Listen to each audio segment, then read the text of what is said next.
Samantala, Bureau of Immigration nakaalerto na matapos magpalabas ng lookout bulletin ang Department of Justice laban sa 5 opisyal ng pambansang pulisya na sangkot umano sa iligal na droga. Ang detalye alamin natin mula sa aming kasamang si Ria Fernandez mag-uulat live via phone patch. Princess, binabantayan na ngayon ng Bureau of Immigration ang 5 police general na pinangalanan ni Pangulong Rodrigo Duterte bilang mga protektor umano ng mga drug lords. Ito ay matapos maglabas ni Justice Secretary Vitaliano Aguirre ng lookout bulletin para kina retired Deputy Director General Marcelo Garbo, retired Chief Superintendent at Mayor Daan Bantayan Cebu Mayor Vicente Loot, Police Director Joel Pagdilaw at Chief Superintendent Edgardo Tino at Bernardo Diaz.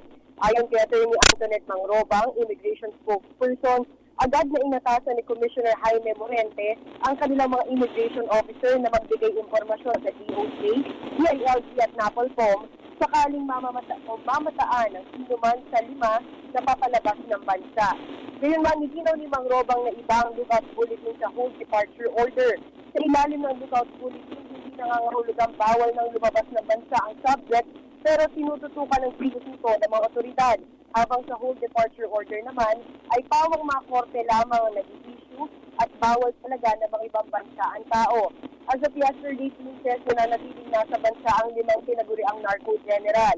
Inihayag ni Loot na wala siyang balak na umalis sa Pilipinas. Samantala, Princess, nakatakda naman mag-issue ng deportation ng BI laban sa 4 na Chinese national na nahuli sa isang floating Cebu laboratory sa Subic, Zambales. Siniguro ni Mangrobang na kanila ipatutupad ang deportation oras na matapos ang paglilitis sa kanila.